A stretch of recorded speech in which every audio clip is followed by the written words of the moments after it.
Welcome and thanks for coming. So I'm one of the co-faculty advisors for Northern Nursing Without Borders, which is a group of nursing, pharmacy, and other allied health, and sometimes other students and faculty and alumni who go down to the Dominican Republic for a week-long mission trip every May. So has anybody heard of that before, or gone down, or known somebody who's gone down, or whatever? Hopefully you hear good things about the experience. But anyway, it's a pretty cool group that goes down. It's a very mixed group of healthcare providers and sometimes education and so on. So it's a great experience. So I just want to tell you a little bit about it today. Okay, I'll just go ahead and do this. All right, so I was just going to kind of start out and tell a little bit about kind of how our week is laid out a little. So we fly in typically on a Saturday. Prior to going down there, there's a whole lot of prep work that happens. A lot of collecting and organizing and packing a lot of supplies. We end up taking down about 25 to 30 large suitcases of supplies, donated supplies, from medications, dressing supplies, vitamins, shoes, clothes, toys, toothpaste, toothbrushes, anything you can imagine. We end up packing all that because everything that we use for our mission experience is donated items, and we take that all down with us. So lots and lots of prep work, and we probably start at least in January, if not before that. I'm already starting to get some supplies ready, donations coming in already. And so every month, every week or so, we're actually getting stuff together and starting to pack it up. So we fly in on a Saturday, and we fly into the capital, Santo Domingo, and we spend the first day there in a very nice hotel, which is kind of nice, kind of getting us ready for our trip. So then the next morning we get up and we take a 4-hour bus ride across the Dominican to the town of San Juan de la Maguana to stay at the Solid Rock International Guest House. So that's kind of, this is Clinica Cristiana is where our kind of our home base is. It's where Solid Rock International is based for right now. They are building a new facility. And this is kind of where kind of our hub for the next 4 or 5 days, 5 days. So we eat our meals there, we sleep there, hang out there. It's our hub, and that's where we kind of start out our day and just kind of relax at the end of the day. So it's a great experience. So how we kind of do this is every morning we get up, eat a great breakfast. They have phenomenal food and fresh fruit there and wonderful coffee. We all get to enjoy the coffee that Chris brings back. So we get our day started, and we pack up everything, and we go out to whatever the designated barrio site is for that day. So a barrio is basically just the different small villages, and we have found that in the last 2 years, we've gone to much more larger rural areas, barrios. Some of them are getting really close to the Haitian border. Last year, we ended up going to 2 different ones that were within about a mile or 2 of Haiti. Very, very rural, very much up in the mountains. Those bus rides are a lot of fun. So we travel there, and once we get to the barrio clinic, we unpack everything and we set up kind of a mobile clinic right on the fly. And I'll show you this picture next. This is kind of one of our mobile clinics. So our clinics are anywhere that they have available. And again, these are very rural communities. We use what we have available. So sometimes we're set up in a school, sometimes a church, sometimes it's a large one-room kind of a community church, whatever. This is actually a pretty nice one, very nice one. So anyway, so we end up gathering, tables and boxes and whatever we can to set up stations for our medical clinic. We have an intake station where we have nursing and pharmacy and other students and faculty and alumni doing blood pressure checks and weights and finger sticks and things like that, and kind of find out what the main complaints are and so on, and getting everybody checked in. They then go to meet with one of our providers. So we usually do kind of rent a couple of Dominican doctors, just because they kind of know the local or the healthcare needs more specifically. We also will often try and take 1 or 2 of our own healthcare providers if we can, a nurse practitioner or a doctor from the States. Last year we did not have any providers that went with us. We just rented all of our doctors, but they're phenomenal doctors down there. And this year we do have a doctor that goes every other year with us. So they will, every single person that comes through, they will be able to have a one-on-one meet with one of the doctors, and the doctors are going to examine them very quickly, but thoroughly. They do, I mean, it's kind of a focused examination to identify what are their key issues, what are their key health complaints. Some of the big health issues that we find are definitely malnutrition, anemia, bacterial infections, fungal infections, a lot of skin issues, bladder infections, things like that. Also, you know, parasitic infections, things that we don't necessarily see in the U.S. very much, but definitely a high issue there. Again, it kind of depends on village. I mean, sometimes we'll find whole villages that have issues with malnutrition or anemia or something. So then based on that, the provider will write prescriptions and such, and then the person will then go to the pharmacy. So the middle picture is our pharmacy, and this is this down here is our pharmacy as well. So it's a large box that holds, I don't know, maybe, 50 to 100 different meds. And the meds are really kind of geared toward what the big health issues are for that area. Again, a lot of antifungal creams, antibacterial creams, antiparasitic meds, things like that. So we fill the prescriptions, and we write all of our scripts in Spanish. So for those of us that speak about 10 words of Spanish, I have a lot of translated lists. It's fantastic. And then we have fantastic translators there who will then take the information, take the meds, and go over them in detail with each patient, each family, talking about when to take the meds, how to take the meds, and so on. Our translators, as well as one of the health promoters there, also develop or put together kind of a bag for each family of donated supplies. So toothpaste, toothbrushes, soap, shampoo, anything like that. It's also good to know that every single person that comes gets at least a 1-month supply of multivitamins. So huge need for with malnutrition and anemia, so we make sure that we are kind of setting them up at least for a month or two. I know last year we had gone to an area that just really significant malnutrition, and we ended up giving 2 months supplies for a lot of kids, so big need. Let's see. For a lot of these barrios, they're very rural. We are their only source of health care, or one of their only sources of health care in a year. So maybe we go back once a year or twice a year, and that's it. So we really try and hit as many needs as we can during that time that they're with us.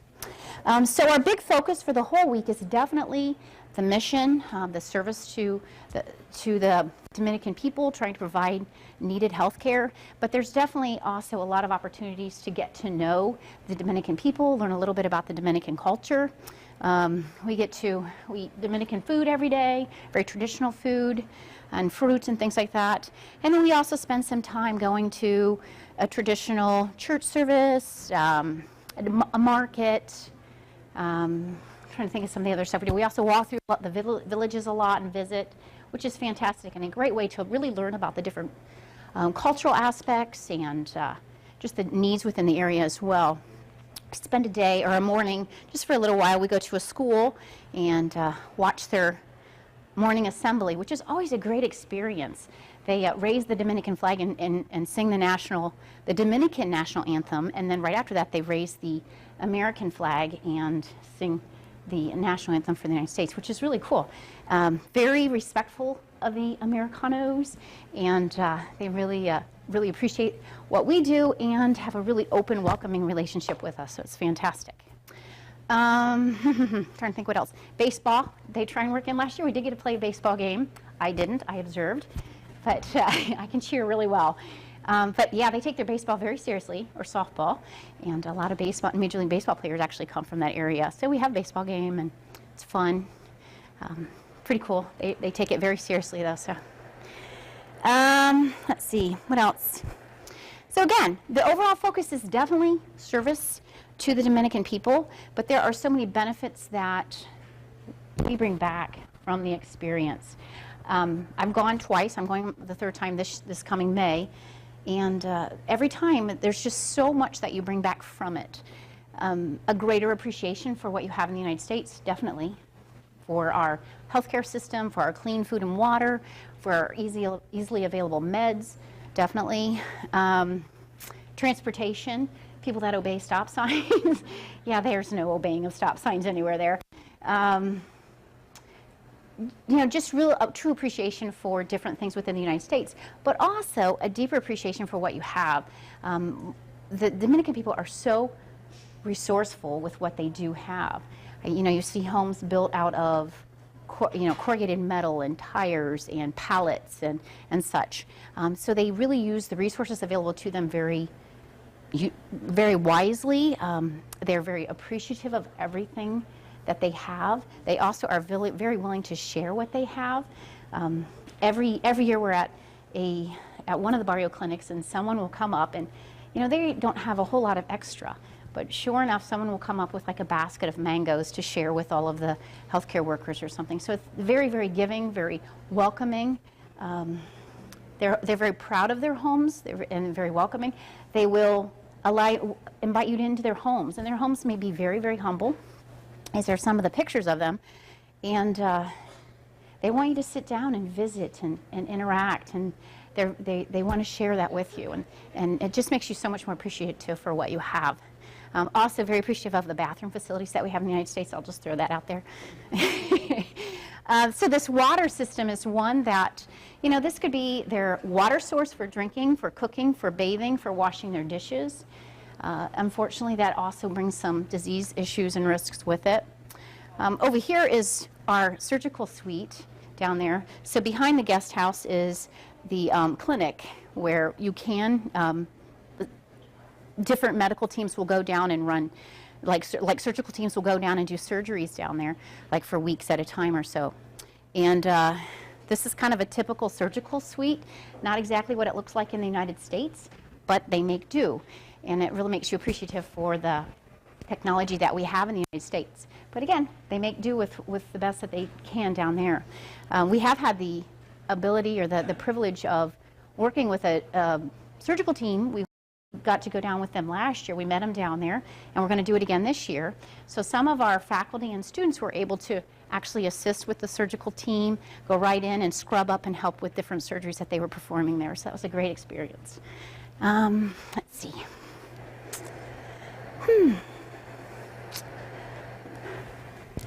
Other things that I just want to say, first, the benefits of it. I mean, it's a beautiful country, absolutely breathtaking landscape, and the mountains and the greenery and such.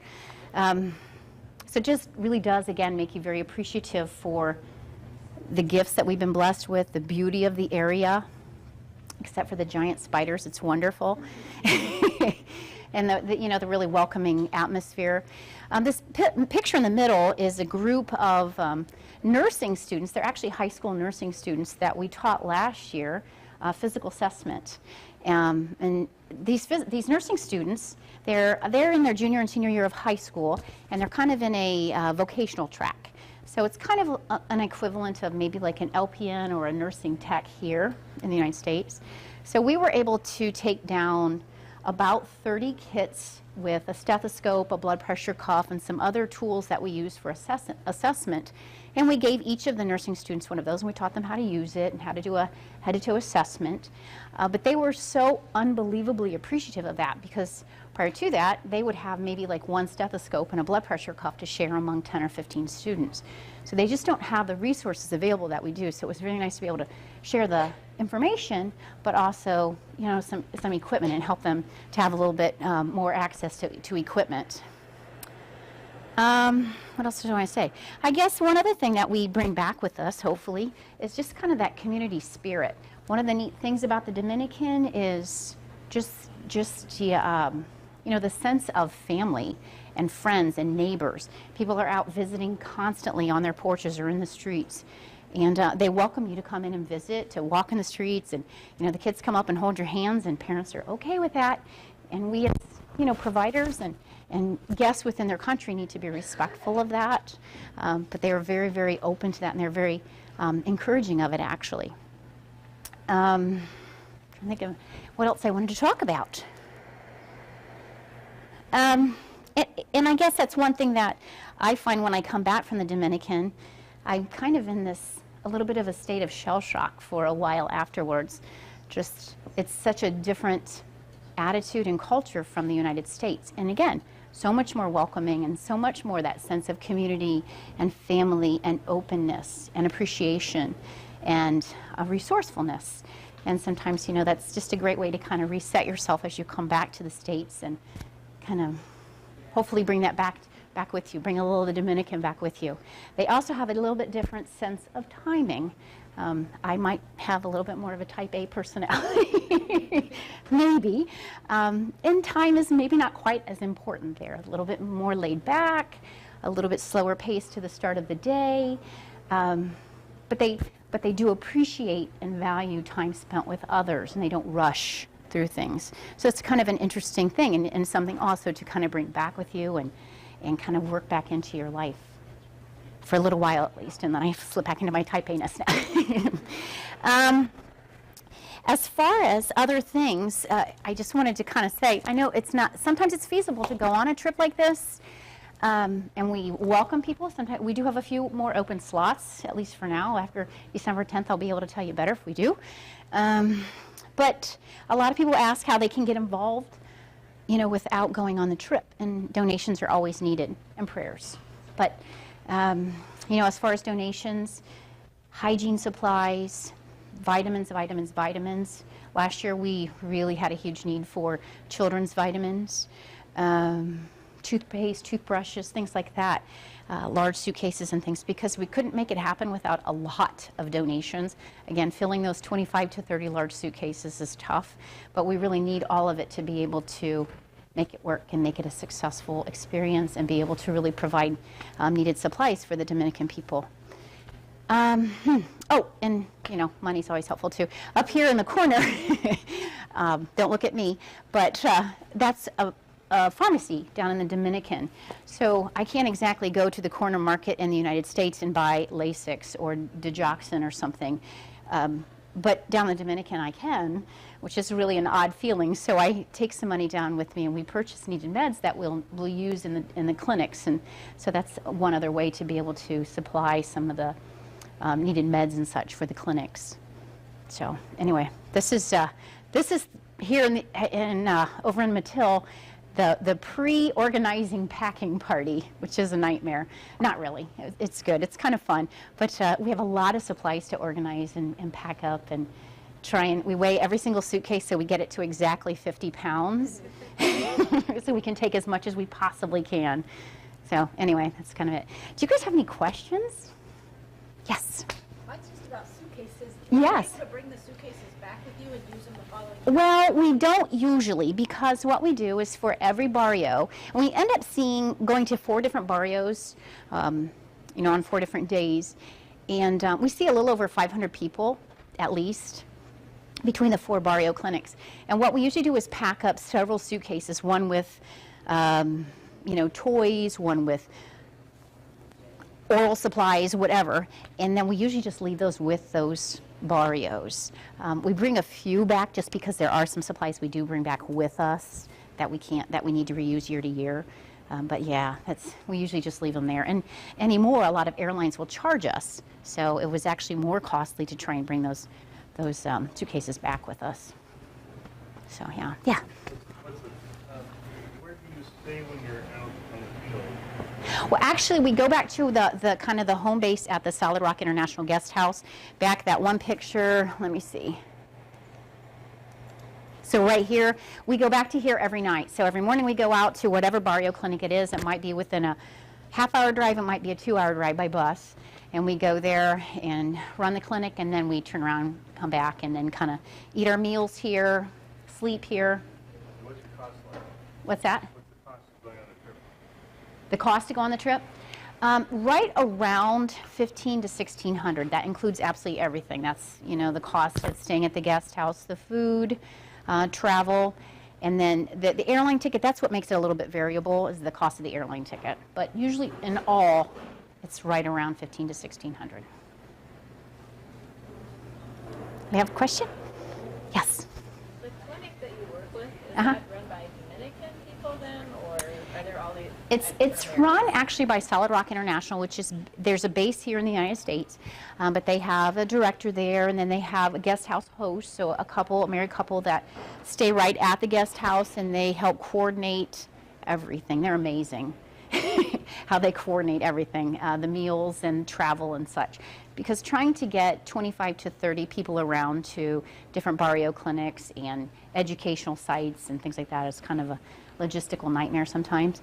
So they coordinate all that, and they're just a great resource to kind of help guide us through. We also have a team of translators that go with us everywhere, because a few people can speak pretty decent Spanish, but some of us speak very little.